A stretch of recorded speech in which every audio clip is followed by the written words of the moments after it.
Olá, bom dia para você que acompanha o SBT Notícias. Continuamos ao vivo nesta quarta-feira, 29 de maio. Eu sou Analice Nicolau e te faço companhia a partir de agora. Não saia daí, porque nossos repórteres irão nos mostrar o que anda acontecendo na capital paulista e também tem previsão do tempo. Prepare o casaco e o guarda-chuva antes de sair para o trabalho e fique com a gente. Eu começo falando sobre um menino de 8 anos que foi atingido por uma bala perdida durante um tiroteio na Grande Vitória. Os moradores do bairro vivem com medo. Em menos de um mês, 4 pessoas foram assassinadas. As marcas dos tiros ficaram pela parede.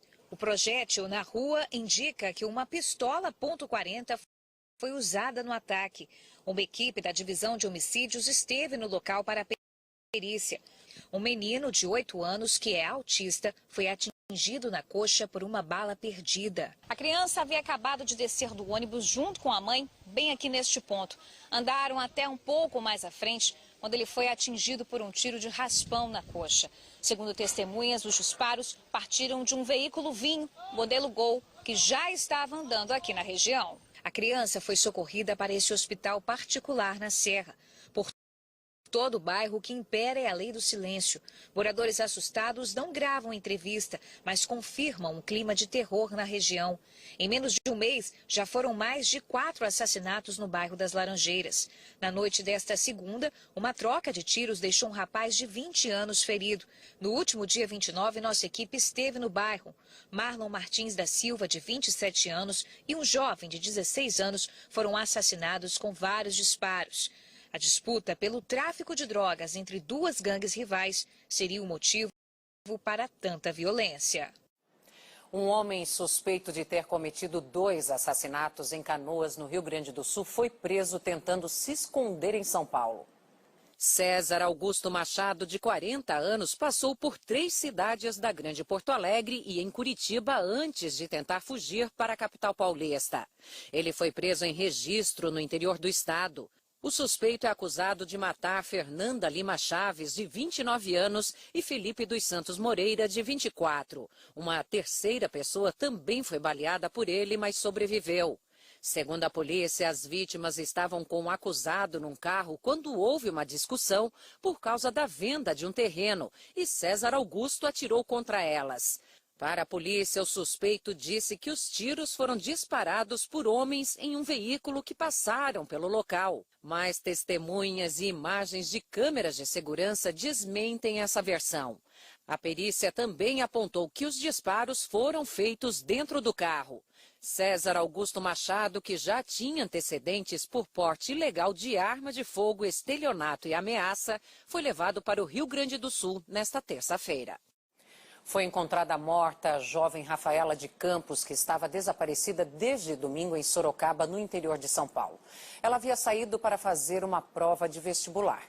Amigos e familiares estavam todos ainda muito abalados. Arrasado mesmo, porque não tem explicação, né? Nós estamos todos sem chão, tudo.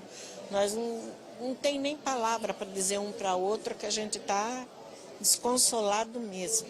Rafaela de Campos sumiu no último domingo depois de fazer uma prova de vestibular nessa faculdade no centro de Sorocaba. Imagens das câmeras de segurança da instituição mostram que uma jovem deixa o local por volta das 6h30 da tarde. Ela atravessa a rua e entra em um carro.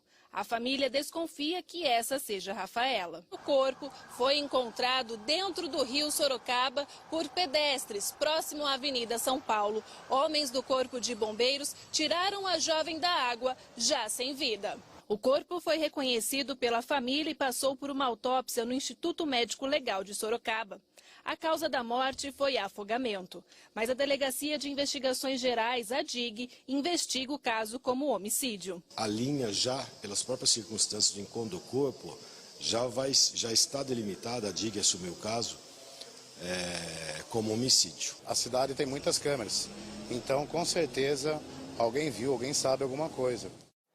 Em Guarulhos, na região metropolitana de São Paulo, mais um caso de feminicídio. Um homem matou a mulher a facadas e depois ainda tentou suicídio.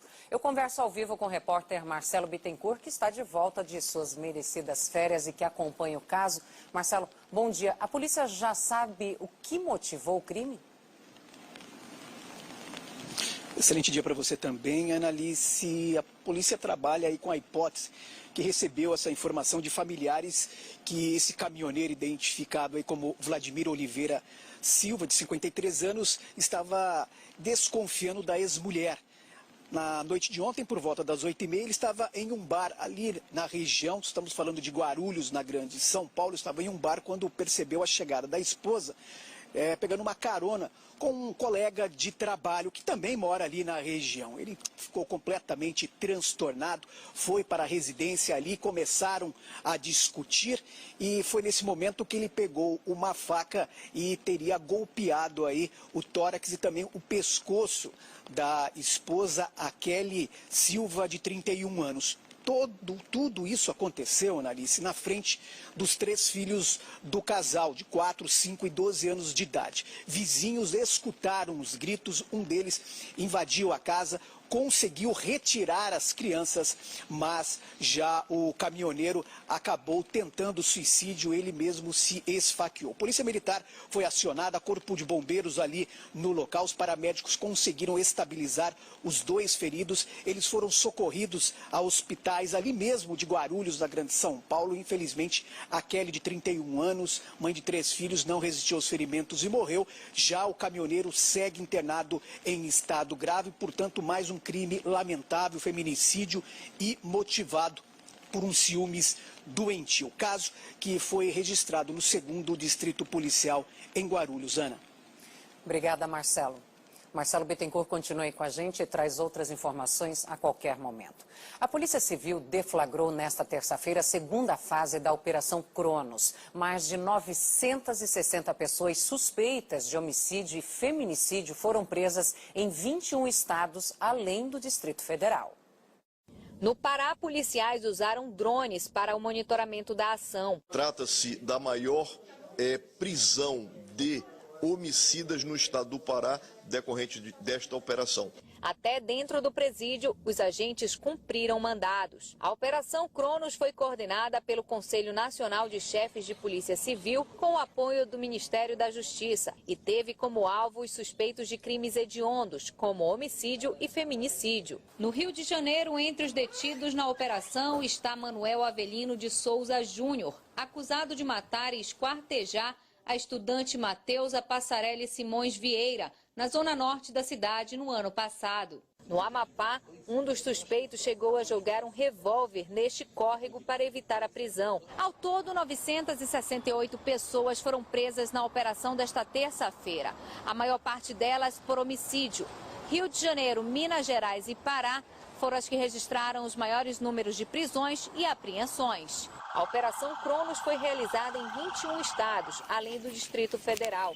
A primeira fase foi em agosto do ano passado. Na época, mais de 1.000 pessoas foram presas. O corpo do cantor Gabriel Diniz foi enterrado nesta terça-feira em João Pessoa, na Paraíba. O artista morreu depois da queda de um avião em Sergipe. Amigos e parentes do cantor se reuniram numa despedida marcada por muita emoção e homenagens. O dia estava amanhecendo quando o corpo de Gabriel Diniz chegou. A Polícia Federal está trabalhando com a aeronáutica para investigar as causas do acidente que também matou 2 pilotos no interior de Sergipe. O avião de pequeno porte não tem caixa preta. Testemunhas afirmam que a aeronave soltou peças antes de cair no mangue. As primeiras partes dos destroços do monomotor PT-KLO começaram a ser retiradas da área do acidente por volta de 11 horas da manhã desta terça-feira. As investigações estão sendo feitas pela Polícia Federal e por técnicos do Seripa, órgão regional do CENIPA, Centro de Investigação e Prevenção de Acidentes Aeronáuticos. O depoimento de moradores vai ajudar no trabalho dos peritos. Essa pescadora viu o momento exato em que o avião caiu, praticamente no quintal da casa dela. Ele vinha abaixo e ele desviou aqui e caiu aqui atrás da minha casa. E a gente saiu correndo, um procurando o outro. Por volta de 12:30 desta segunda-feira, o avião com o cantor Gabriel Diniz e 2 tripulantes caiu aqui, a cerca de 100 metros desta casa do povoado de Porto do Mato, no município de Estância, a aproximadamente 70 quilômetros de Aracaju, capital de Sergipe. Segundo moradores, partes da aeronave se soltaram mesmo antes da queda no mangue. Em Maceió, as operações do Aeroclube de Alagoas, proprietário do avião, foram suspensas pela Agência Nacional de Aviação Civil. Segundo a ANAC, o aparelho só poderia ser usado em voos de instrução e não tinha autorização para operar como táxi aéreo. Um diretor do Aeroclube disse que Gabriel Diniz era amigo de um dos pilotos e teria pego uma carona. Mas no vídeo gravado dentro do avião, ao lado dos tripulantes que também morreram no acidente, Gabriel Diniz afirma que estava pagando pela viagem. Tive que pagar os custos, você tem que dar esse presente pra mim aí. Pera aí, dona Lívia. O pai do piloto, Gabriel Abraão Farias, disse no velório do filho, em Maceió, que o cantor fretou o avião para viagens de ida e volta entre Maceió e Salvador. O valor foi 4 mil reais, ele falou para mim. Vou abastecer também o avião que ele pediu para abastecer e depois do show ele pagaria tudo. O Aeroclube de Alagoas afirma que vai colaborar. A ação foi confirmada pelo governo de São Paulo e envolveu as polícias estadual e federal, o Ministério da Justiça e Segurança Pública e o Exército. Os presos que já ocupavam o comando da facção criminosa são Márcio Domingues Ramos, o Sombra, Wilber de Jesus Mercedes, o Pirajuí, e Valdeci Francisco da Costa, conhecido pelas iniciais CI, de Circuito Integrado. Eles foram transferidos para presídios federais em uma operação sigilosa no dia 15 de maio. Uma ação conjunta da Polícia de São Paulo, Polícia Federal e Exército Brasileiro. Agora já são 25 ex-comandantes do PCC que estão em prisões federais. Segundo o Serviço de Inteligência, os 3 assumiram o posto de Marcos Camacho, o Marcola, e de outros 21 integrantes do grupo, que estão isolados em presídios federais há mais de 3 meses. Wilber e Valdeci foram alvos da Operação Etos em 2016, que atingiu 54 acusados, entre eles 14 advogados e o vice-presidente do Conselho Estadual de Defesa dos Direitos da Pessoa Humana, o CONDEP. Márcio sempre foi homem influente no crime organizado paulista. Apontado como traficante de drogas e de armas, ele chegou a ficar entre os 20 homens fortes da facção. O setor de inteligência da administração penitenciária quer impedir que a facção volte a ter um chefe com poder de definir as ações do bando criminoso. A ordem é transferir para presídios federais de segurança máxima qualquer preso que despontar como o novo comandante do PCC dentro das penitenciárias.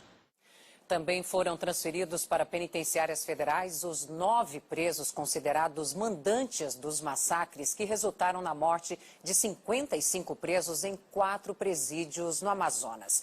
O governador Wilson Lima solicitou a prorrogação por mais 12 meses da presença da Força Nacional no estado.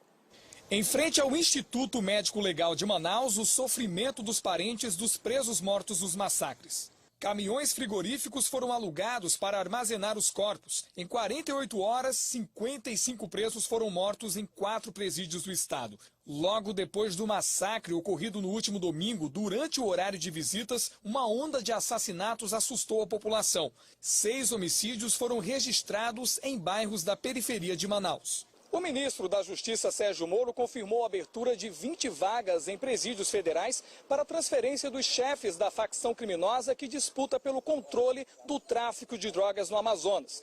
200 presos que são considerados alvos das ações criminosas foram colocados em celas individuais. 9 presos considerados mandantes dos massacres foram transferidos para presídios de segurança máxima em outros estados. Até o fim desta semana, outros 20 serão remanejados. Ainda há pouco embarcaram 9 presos para presídios de segurança máxima. Mais 20 já foram autorizados e esses 20 desembarcam amanhã. O Ministério da Justiça e Segurança Pública vai enviar uma força-tarefa de intervenção penitenciária para atuar no estado. 120 militares devem chegar nos próximos dias. De acordo com o Grupo Conectas de Direitos Humanos, o Complexo Anísio Jobim tem capacidade para 454 presos, mas está com o dobro da capacidade. Segundo o governo, a facção criminosa que briga pelo controle do tráfico de drogas no estado ordenou os massacres dentro e fora dos presídios. Sim, são brigas de grupos rivais por vendas de drogas, pontos de vendas de drogas, por comando de drogas, né? Mas, assim, temos que fazer nosso trabalho, temos que fazer os procedimentos e temos que garantir com que a polícia esteja na rua a fim da população não entrar em pânico. Em Goiás, 18 detentos foram flagrados fugindo de uma penitenciária.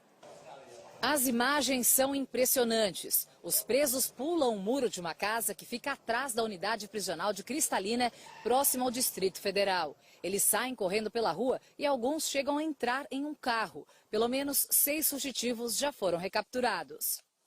O ex-deputado estadual do Paraná, Luiz Fernando Ribas Carli Filho, se entregou nesta terça-feira para cumprir pena. Ele foi condenado a 7 anos, 4 meses e 20 dias de prisão em regime semiaberto pela morte de 2 pessoas num acidente de trânsito em 2009.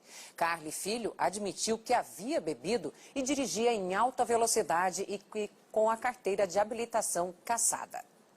E vamos falar de política. Representantes dos 3 poderes da República, Executivo, Legislativo e Judiciário, decidiram firmar um pacto pela retomada do crescimento no país. O documento está em elaboração e deve ser assinado em 15 dias. E vamos mudar agora um pouquinho de assunto e falar da chuva que castigou a cidade de Caraá, no litoral norte do Rio Grande do Sul. Na única escola estadual da cidade, professores passaram a madrugada desta terça-feira tentando evitar o alagamento das salas. Mas mesmo assim, os alunos ficaram sem aula. Foi uma madrugada inteira de chuva forte. A partir das 3 horas da manhã, começaram os alertas sobre alagamentos na cidade de Caraá, que fica a 84 quilômetros de Porto Alegre. Foi em questão de 2, 3 horas de chuva e já começou a estourar a enchente aqui no rio, aqui no centro do Cará. Nesta escola estadual, o pátio se transformou numa cachoeira. Numa tentativa de preservar as salas de aula, os professores utilizaram nas portas essa espécie de espuma expansiva, muito utilizada na construção civil. Mesmo assim, a água tomou conta e a lama invadiu o pátio da escola. Pelo menos 1.500 alunos ficaram sem aulas nesta terça-feira. A limpeza já começou, mas não há definição sobre a retomada das aulas. Nós já limpamos agora uma parte, do que deu para fazer, mas ficamos sem água também. Então nós conseguimos tirar a lama das salas de aula, mas impossibilita de nós atendermos os alunos amanhã em virtude que nós temos que lavar a escola. Os ônibus que fazem o transporte dos estudantes tiveram dificuldade para trafegar pelas estradas de chão. A enxurrada também criou outro problema para o município. Pelo menos 500 quilômetros de estradas vicinais de chão batido e cheias de buracos, como esta daqui, vão precisar passar por algum tipo de reparo nos próximos dias. A prefeitura estima ter que investir no mínimo R$300 mil entre saibro e combustível para os equipamentos. O arroio Caraá chegou a transbordar e a ponte ficou submersa. Adair mora em frente ao córrego e já ajudou muitos motoristas em apuros com a elevação rápida do nível da água. O pessoal não respeita, vem e se toca dentro da água. Vem de San Antônio, de Alvorada, o pessoal de fora vem em cá e se toca dentro da água. Eu já cansei de tirar a gente aqui dentro da água. A preocupação da Defesa Civil é que continue chovendo nas cabeceiras do Rio dos Sinos e do arroio Caraá. E com isso, a enchente se intensifique. Se perceber que a água está entrando, sai, tenta ir para um local seguro para evitar que dê problemas maiores,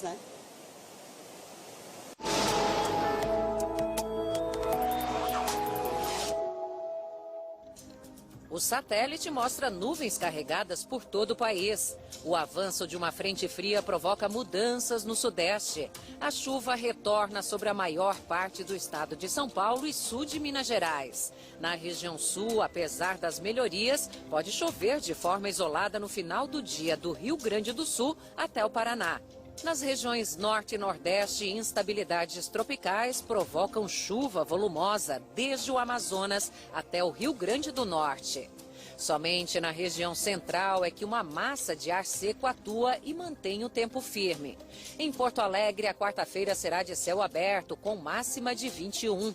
Em Cuiabá, a previsão é de calor intenso e os termômetros registram até 35 graus. Em Rio Branco, chove de forma isolada e faz 34. Na capital paulista, ocorrem pancadas de chuva e a temperatura cai, máxima de 26 graus. E vamos às notícias internacionais. Uma nova série de tornados provocou mais destruição no meio-oeste americano. 4 estados estão em alerta. O mais atingido pela tempestade foi Ohio. Pelo menos uma pessoa morreu e 130 ficaram feridas. De acordo com o Serviço de Meteorologia, foram registrados 53 tornados na região só nos últimos 2 dias. 13 ciclistas ficaram presos por cerca de 8 horas em uma estrada após serem surpreendidos por uma avalanche. O deslizamento de rochas aconteceu em um parque nacional no estado americano de Montana. Apesar do susto, ninguém se feriu.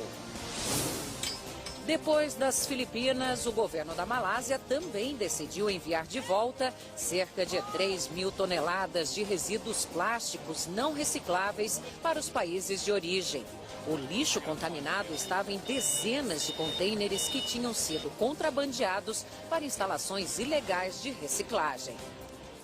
E você vai ver a seguir, Operação Lava Jato. Justiça manda prender gerente de banco e doleiros suspeitos de fazerem parte de esquema que lavou quase R$1 bilhão. Ministério Público de Goiás denuncia o médium João de Deus mais uma vez por crimes sexuais. E no futebol, o Atlético Mineiro vence nos pênaltis e se classifica para as oitavas de final da Copa Sul-Americana. Não saia daí, o SBT Notícias volta já.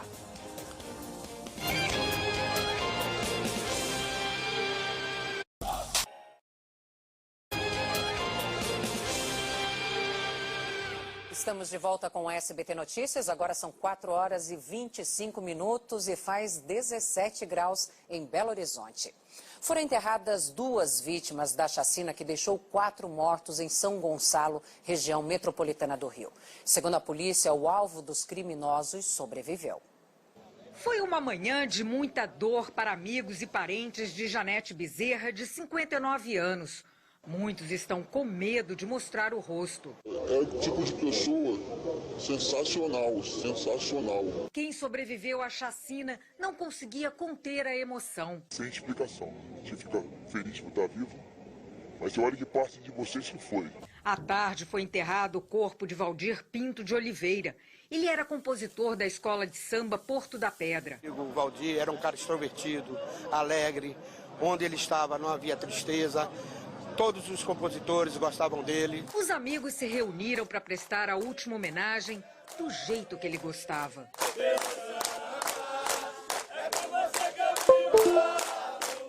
Para mim é irmão, mais do que irmão. Sabe, uma pessoa sábia, sabia.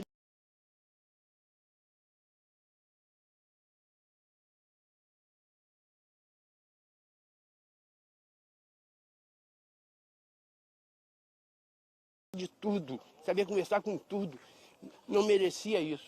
Entre os feridos, 2 deixaram o hospital nesta terça-feira. Outros 2 permanecem internados. Todos estavam em um bar de São Gonçalo no último domingo, em uma confraternização, quando homens armados com pistolas passaram atirando de dentro de um carro. 4 pessoas morreram e 7 ficaram feridas. Para a Polícia Civil, o ataque ao bar tinha um alvo específico, que acabou sobrevivendo. As investigações apontam ainda que há uma guerra entre traficantes e milicianos na região. Em São Paulo, um ex-policial militar está no banco dos réus acusado de participação em uma chacina com 8 corintianos mortos. O crime aconteceu na quadra da torcida organizada Pavilhão 9 em 2015. Thaís Nunes. O depoimento é de quem quer retomar o rumo da vida. Só peço justiça, que ela seja feita e que consiga dar um pouco de paz para as famílias. Isso não vai trazer de volta ninguém. Marco Antônio perdeu o filho de forma precoce. Marquinhos morreu com um tiro na cabeça enquanto pintava uma bandeira. Difícil de falar. O crime aconteceu no dia 18 de abril de 2015, embaixo de uma ponte da Zona Oeste de São Paulo. Ali funcionava a sede da Pavilhão 9, uma das torcidas organizadas do Corinthians. 3 homens armados fingiram ser policiais, entraram na quadra e mandaram as vítimas se ajoelhar. 8 pessoas foram baleadas e mortas. Tipo o Estado Islâmico, né? Que põe o cara lá e atira. Rodney Dias dos Santos é acusado de planejar e executar a chacina. O julgamento do ex-policial militar começou depois de ter sido adiado 3 vezes. O júri é composto por 4 homens e 3 mulheres. São eles que vão decidir se o réu é culpado ou inocente. Uma testemunha que sobreviveu ao ataque aparece nessas imagens. O rapaz correu e diz ter visto por um buraco na porta Rodney atirar em uma das vítimas, Fábio Neves Domingos. De acordo com as investigações, Fábio, de 34 anos, era o único alvo dos assassinos. O Ministério Público sustenta que Rodney e Fábio tinham uma rixa antiga dentro da torcida e disputavam o controle do tráfico de drogas na região. As outras vítimas teriam sido mortas porque poderiam reconhecer os atiradores. O Rodney é uma pessoa extremamente perigosa. A expectativa de sair daqui com uma condenação expressiva e proporcional ao crime que eles cometeram. Rodney está preso há 4 anos. Ele foi expulso da Polícia Militar em 2004 por porte ilegal de armas e foi condenado logo depois pelo crime de receptação. Foi uma investigação que não buscou elementos sensíveis do crime, não identificou o carro dos matadores, não encontrou a arma do crime, não encontrou nenhum dado que pudesse envolver com certeza, e julgamentos criminais exigem certeza, a participação do Rodney nesse crime. Durante as investigações, o policial militar Walter Pereira da Silva chegou a ser preso, mas foi impronunciado em 2017. Ou seja, a justiça entendeu que não havia provas de que ele tenha participado do crime. Um terceiro envolvido na chacina nunca foi identificado pela polícia. Para as famílias das vítimas, é difícil ficar um dia sem lembrar do caso. É impossível. É impossível. Para mim, para a mãe, para o padrinho, para a madrinha, para os primos. Sofrem, vão sofrer sempre. Um homem foi esfaqueado durante uma tentativa de assalto na porta do prédio onde mora, no bairro do Jabaquara, zona sul de São Paulo. A ação foi registrada por câmeras de segurança. As imagens mostram o morador sendo perseguido pelo suspeito. No momento em que entrava no condomínio, o criminoso puxa a vítima pela mochila. O homem é ameaçado a todo instante. A ação dura menos de 1 minuto até que o rapaz é atingido com uma faca na nuca. Em seguida, o bandido escala o portão do prédio e consegue fugir. O morador de 21 anos foi socorrido por parentes a um hospital da região. As imagens devem ajudar a polícia a identificar o suspeito. O Ministério Público de Goiás denunciou o médium João de Deus mais uma vez por crimes sexuais. Essa é a 6ª denúncia por estupro de vulnerável. Os crimes teriam acontecido em uma sala privada durante atendimentos espirituais em Abadiânia. Segundo os promotores, João de Deus usava termos religiosos e fazia ameaças durante os abusos. O médium é réu em outros 8 processos. Ele sempre negou as acusações. Em mais uma etapa da Operação Lava Jato, a Justiça mandou prender 2 gerentes de banco e um doleiro suspeitos de envolvimento em um esquema que lavou quase R$1 bilhão. A gerente do Bradesco, Tânia Maria Aragão de Souza Fonseca, foi presa em casa no Rio de Janeiro. O juiz Marcelo Bretas também determinou as prisões de outro gerente do banco, Robson Luiz Cunha da Silva, e do doleiro Júlio César Pinto de Andrade. Os 2 não foram encontrados pela Polícia Federal. O Ministério Público investiga se eles ajudaram a lavar dinheiro da quadrilha de doleiros descoberta na Operação Câmbio Desligo. O Bradesco informou que vai investigar internamente a participação dos funcionários no esquema. Disse ainda que está à disposição das autoridades.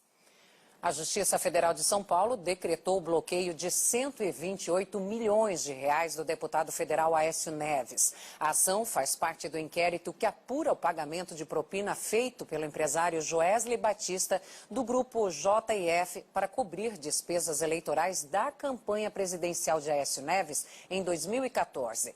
Em nota, a defesa do deputado afirmou que ele nunca foi acusado de ter se beneficiado pessoalmente do suposto pagamento e que vai recorrer da decisão.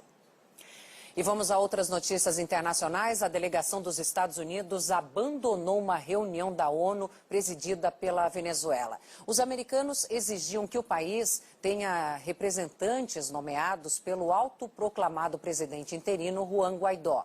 No encontro que aconteceu em Genebra, na Suíça, estavam embaixadores dos países integrantes do Fórum do Desarmamento, um grupo criado com o objetivo de conseguir o controle de armas. Um novo projeto de lei retomou o debate sobre a legalização do aborto na Argentina. Do lado de fora do Congresso, centenas de ativistas protestavam pelo direito ao aborto nesta terça-feira.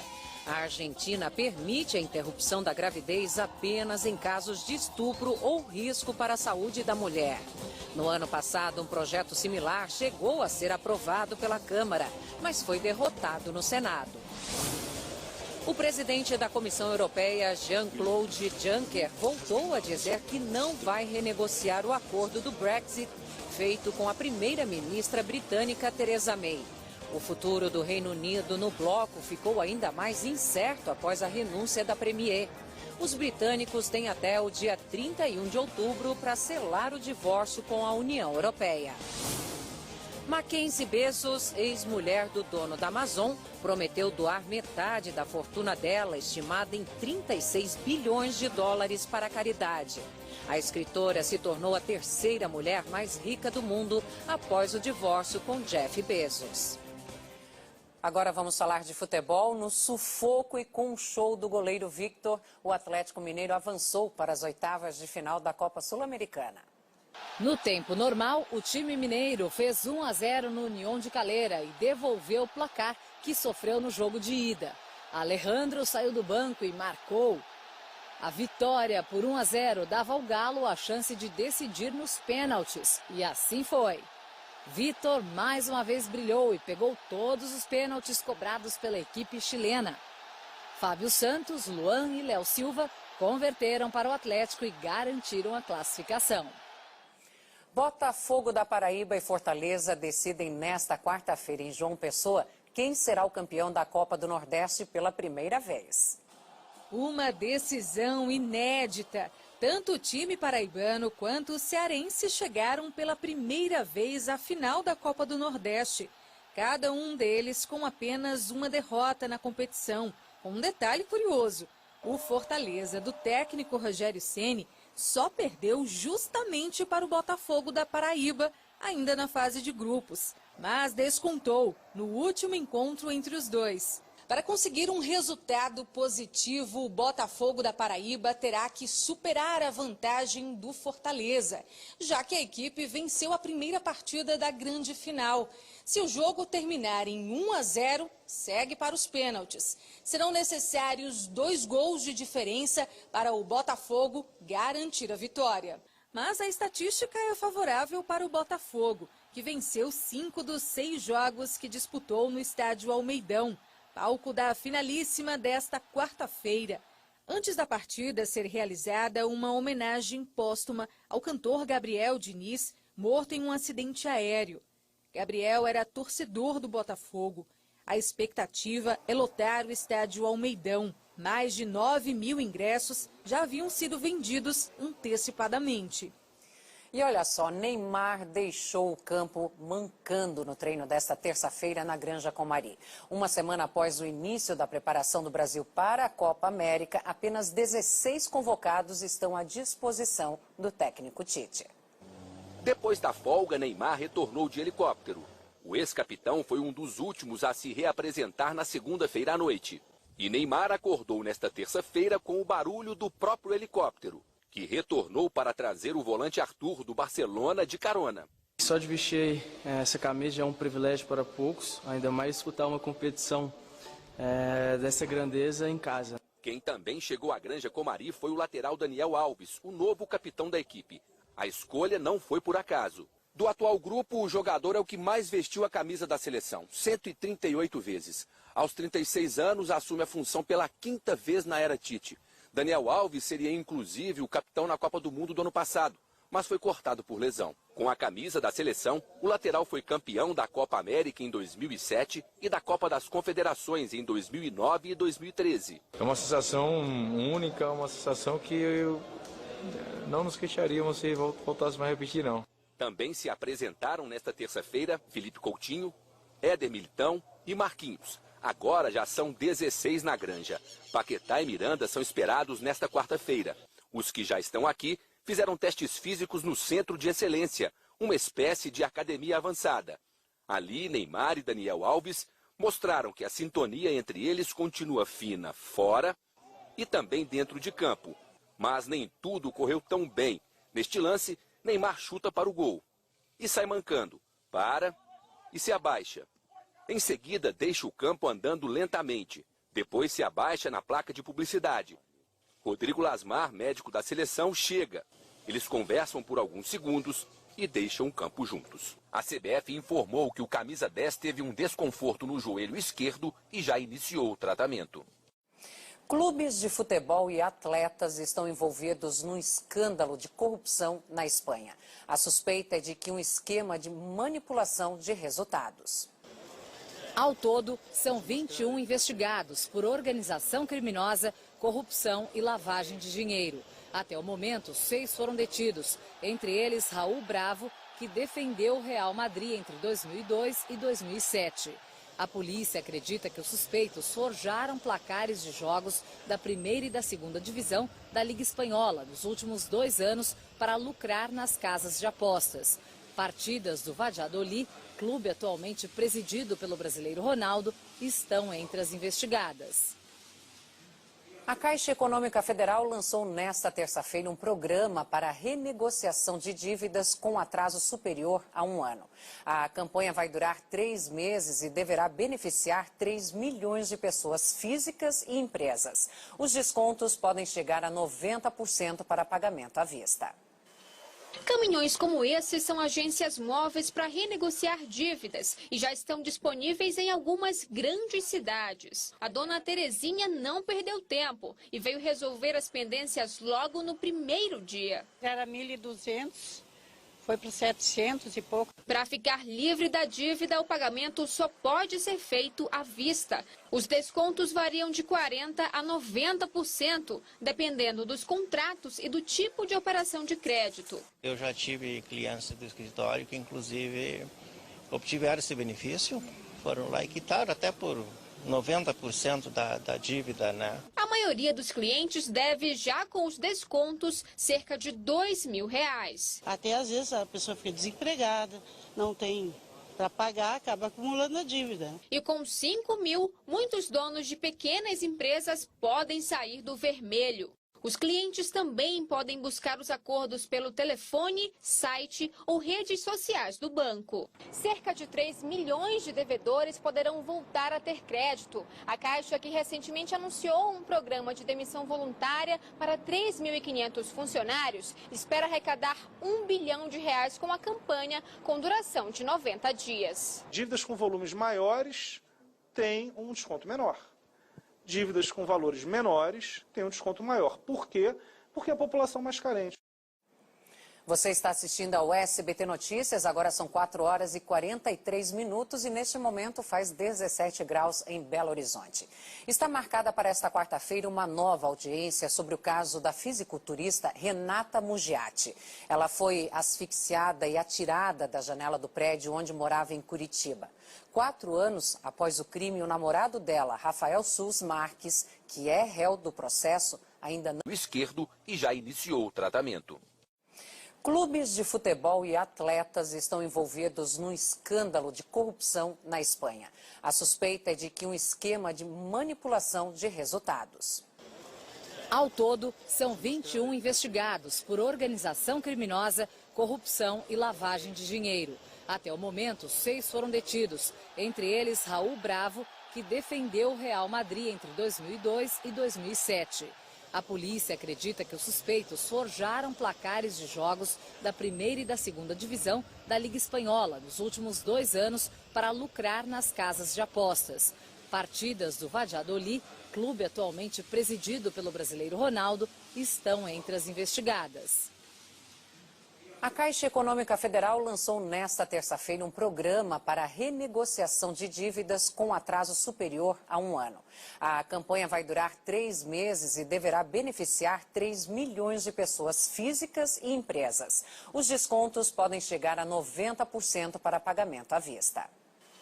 Caminhões como esse são agências móveis para renegociar dívidas e já estão disponíveis em algumas grandes cidades. A dona Terezinha não perdeu tempo e veio resolver as pendências logo no primeiro dia. Era 1.200, foi para 700 e pouco. Para ficar livre da dívida, o pagamento só pode ser feito à vista. Os descontos variam de 40% a 90%, dependendo dos contratos e do tipo de operação de crédito. Eu já tive clientes do escritório que, inclusive, obtiveram esse benefício, foram lá e quitaram até por 90% da dívida, né? A maioria dos clientes deve, já com os descontos, cerca de R$2.000. Até às vezes a pessoa fica desempregada, não tem para pagar, acaba acumulando a dívida. E com 5.000, muitos donos de pequenas empresas podem sair do vermelho.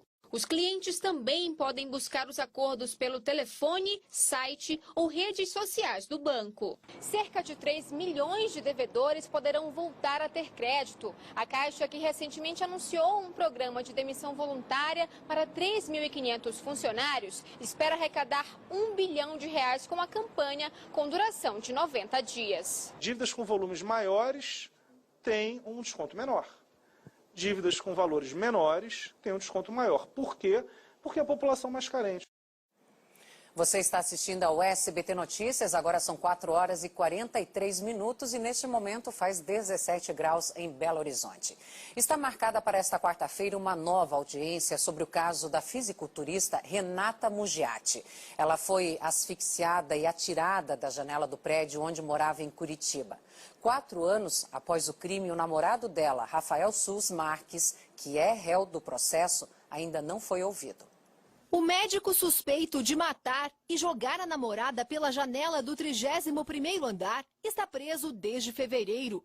A prisão foi decretada porque, ao invés de comparecer a uma das audiências de instrução, Rafael Sus Marques estava jogando pôquer num torneio. O flagrante desrespeito à justiça não ficou barato. Quando ainda respondia em liberdade, o médico costumava sair do juizado pela porta dos fundos, sem falar com a imprensa. Na primeira vez em que ele foi preso, em 2015, a família de Renata Mugiati começou a ter esperanças de provar que a fisiculturista não cometeu suicídio, como o namorado alegava, mas sofreu uma barbárie e, ainda por cima, o caso teve o laudo de necropsia adulterado pelo legista Daniel Coleman, exonerado das funções após uma investigação da polícia. Ele agora responde pela falsificação, juntamente com o ex-diretor do IML, Francisco Miguel Silva. Se isso não tivesse acontecido, a gente já teria poupado 4 anos de processo. O Rafael já teria sido condenado. Uma farsa desmascarada principalmente porque um terceiro laudo de uma junta de peritos, feito após a exumação do corpo, comprovou que Renata foi asfixiada até a morte antes da queda. Essa história macabra da vida real, com tantas idas e vindas, envolve o sofrimento profundo das pessoas do círculo íntimo de Renata. A gente só quer pôr um ponto final na história para poder enterrar a minha irmã, porque a gente vive num velório constante. Nesta semana, um novo capítulo do caso Mugiati se desenrola. Será na quarta-feira, no mesmo endereço das audiências anteriores. o Juizado da Violência Doméstica e Familiar de Curitiba. O depoimento de Rafael Sus Marques não foi tomado em abril porque o Tribunal de Justiça ainda está decidindo se atende ao pedido da defesa, que não quer desmembrar o processo. Se o caso da falsa perícia correr junto com a acusação de homicídio, as audiências vão continuar, o que adia por tempo indeterminado o encerramento dessa fase. Tomara que com a punição ele aprenda alguma coisa e poupe as próximas namoradas dele, né? Porque até agora, todos os relacionamentos que eu soube que ele teve, enfim, a coisa foi meio esquisita. No Rio Grande do Sul, mais um caso de feminicídio. A polícia procura por um homem suspeito de matar a mulher dentro de casa. O crime aconteceu na cidade de Cidreira, no litoral norte do estado. A Câmara de Vereadores de Cidreira amanheceu fechada. O presidente da casa decretou luto de 2 dias após a morte da servidora Elizabeth Horley Moreira, de 53 anos. O corpo de Elizabeth foi encontrado dentro de casa pelo filho dela, de 19 anos. Ela foi enforcada com o fio do aparelho de DVD e tinha sinais de pancadas na cabeça. O principal suspeito é o marido, que fugiu. Foi bem premeditado esse crime. Ele pediu para... Eles estavam fazendo um almoço, pediu para o filho sair, pagar algumas contas, comprar um refrigerante. E ao retornar, o filho encontrou sua mãe já morta e seu pai já não estava mais em casa. Esta vizinha não ouviu qualquer briga. Ela conta que a família era reservada e Elizabeth muito vaidosa. A senhora nunca tinha visto nenhuma briga, nem nada? Nunca. Familiares disseram aos investigadores que o marido era ciumento e já tinha tentado matar a esposa 2 vezes, mas não havia registro das agressões na polícia. Às vezes a vítima ela se culpa muito pelo fato de ela tem vergonha de apanhar, tem vergonha, ela é uma pessoa conhecida, trabalhava na Câmara de Vereadores aqui na cidade, não quer trazer esse fato a público, né? A campanha nacional de vacinação contra a gripe termina na próxima sexta-feira, mas no Rio de Janeiro a população terá mais 15 dias para se imunizar. É que a adesão no estado ficou bem abaixo da meta. Há um ano tratando... Está em primeiro lugar. É isso aí. Um diagnóstico do Instituto Ayrton Senna sobre a educação no Brasil mostra quanto o país perde a cada ano com 1,5 milhão de jovens que estão fora da escola. Um enorme prejuízo. Deixei a escola com 16 anos. Perde o Jean e perde o país. 151 bilhões por ano. É esse o valor que custa para o Brasil ter tantos jovens fora da escola.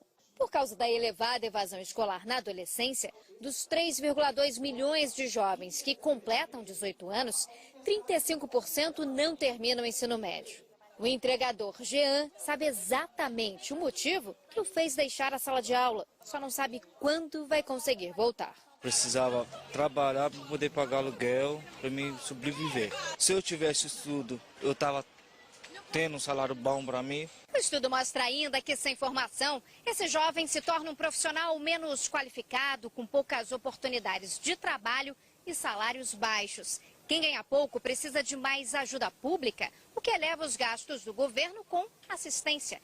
Para piorar o cenário, o país sofre uma redução de produtividade entre os jovens. E assim, um problema puxa o outro.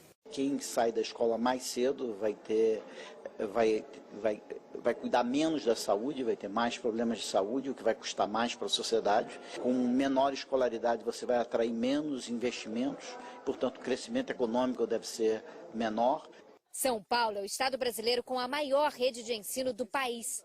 Para evitar a evasão, hoje em 3,8% no ensino médio, a tentativa do governo é tornar as aulas mais atrativas. Quando você fala de uma disciplina de projeto de vida, ele vai ajudar o jovem a olhar mais do que só o curtíssimo prazo, aquilo que está ali, né, imediato para ele, e vai olhar também no futuro dele, né? Atrativo e cheio de oportunidades é o que espera para o futuro o Jean. Voltar a estudar de novo, né? Esse é o sonho da minha filha de 6 anos, quanto a minha esposa também. E o seu? Também. E vamos agora direto conversar com a repórter Fernanda Trigueiro, que nos traz informações sobre o tempo em São Paulo. Fernanda, bom dia. Quem vai sair de casa nesta quarta-feira tem que se preparar para quê? Frio ou calor? Ou os dois, hein? Oi, Ana, bom dia para você, bom dia para todo mundo. Vai ter que se preparar para o frio, para o calor e também para a chuva que vai persistir durante todo o dia. Ana, a Defesa Civil, inclusive, já deu alerta de chuva forte, principalmente na Zona Sul e também na Zona Leste aqui da capital. A gente está na Zona Oeste e agora a chuva apertou de vez, viu, Ana? A previsão é que chova durante toda essa quarta-feira, mas as temperaturas vão começar a subir. A mínima hoje aqui na capital é de 19 graus, mas à tarde deve esquentar, a máxima vai chegar aos 26 graus. Ontem a temperatura subiu, o sol saiu, foram mais de 27 graus, 27,2 graus. Para hoje, então, vai continuar um dia bastante abafado, mais um dia também com muita chuva. Na quinta-feira, essa chuva deve dar uma trégua, mas amanhã a gente atualiza para vocês. Hoje não é dia de andar de patinete nem de bike aqui pela cidade, por conta, então, dessa chuva que deve continuar ao longo de todo o dia, mas a gente lembra o pessoal que está acompanhando a gente aqui no SBT Notícias que a partir de hoje começa a valer a nova regulamentação para bicicletas e também para patinetes aqui na capital paulista. A gente vai lembrar então que agora o uso do capacete é obrigatório. Também não pode circular de bicicleta e nem de patinete pelas calçadas. A máxima de velocidade permitida é de 20 km por hora e os patinetes só podem circular nas ciclovias e ciclofaixas ou em ruas onde a velocidade máxima permitida para os veículos é de 40 km por hora. A gente lembra que a multa é de R$ 100 a R$ 20 mil para usuários e também para as empresas. Ana, volto com você. Obrigada, Fernanda. Uma boa quarta-feira para você. E olha só, um policial militar reagiu a uma tentativa de assalto e baleou um criminoso em Divinópolis, no estado de Minas Gerais. Câmeras de segurança registraram a ação. O casal entra no carro sem notar a aproximação do rapaz de moletom, que chega rapidamente. O bandido vai até o motorista e anuncia o assalto. É possível ver que a vítima se assusta e parece procurar por objetos para entregar ao ladrão. Mas saca um revólver e desce do veículo atirando. Um comparsa do criminoso consegue fugir. O homem corre em direção ao bandido e continua a disparar. As imagens foram feitas por câmeras de segurança próximo a este bar, na região central de Divinópolis. Segundo a PM, o rapaz que atirou no bandido é um policial militar de Mateus Leme, que estava de folga. Já anunciou o assalto com uma arma em punho e recomendou que ele entregasse a chave do veículo. Ele rapidamente desceu do carro, e se identificou como policial militar e efetuou um disparo, tendo em vista que esse autor estava apontando a arma para ele. Depois da tentativa de assalto em frente ao bar, o bandido desceu correndo a Avenida 7 de Setembro em direção à linha férrea, que fica logo abaixo, mas foi perseguido pelo militar e baleado, caiu a poucos metros daqui. As marcas de sangue ficaram na calçada. De acordo com o SAMU, Jefferson Bernardo da Silva, de 21 anos, levou um tiro no peito e foi socorrido, consciente, para a sala vermelha do Hospital São João de Deus. Ele já foi preso outras vezes pelo crime de roubo. Ele possui 21 anos de idade, passou por uma cirurgia no hospital e agora se encontra sob observação. Ele foi liberado da escolta policial e agora está sob a escolta dos agentes penitenciários. O soldado que atirou no criminoso foi levado para o batalhão da PM para prestar esclarecimentos. Foi feita a prisão em flagrante dele e depois, posteriormente, ao término da PF, ele foi liberado e agora ele vai responder no âmbito da Justiça Militar. Moradores da região onde o crime aconteceu dizem que os assaltos por aqui se tornaram frequentes. É muitas pessoas diferentes, talvez até de bairro diferente, a gente não conhece, entendeu? E aparece na área aqui, entendeu? E a gente fica com medo de andar nessa área aqui, principalmente à noite. Deu à noite aqui, a gente procura nem passar nessa área. Um homem suspeito de ter cometido 2 assassinatos em Canoas, no Rio Grande do Sul, foi preso tentando se esconder em São Paulo. César Augusto Machado, de 40 anos, passou por 3 cidades da Grande Porto Alegre e em Curitiba antes de tentar fugir para a capital paulista. Ele foi preso em Registro, no interior do estado. O suspeito é acusado de matar Fernanda Lima Chaves, de 29 anos, e Felipe dos Santos Moreira, de 24. Uma terceira pessoa também foi baleada por ele, mas sobreviveu. Segundo a polícia, as vítimas estavam com o acusado num carro quando houve uma discussão por causa da venda de um terreno e César Augusto atirou contra elas. Para a polícia, o suspeito disse que os tiros foram disparados por homens em um veículo que passaram pelo local. Mas testemunhas e imagens de câmeras de segurança desmentem essa versão. A perícia também apontou que os disparos foram feitos dentro do carro. César Augusto Machado, que já tinha antecedentes por porte ilegal de arma de fogo, estelionato e ameaça, foi levado para o Rio Grande do Sul nesta terça-feira. Eu fico por aqui, obrigada pelo seu carinho. Agora você fica com Cássio Zeiman, que traz os seguintes destaques. Em meio a homenagens, corpo do cantor Gabriel Diniz é enterrado em João Pessoa, na Paraíba.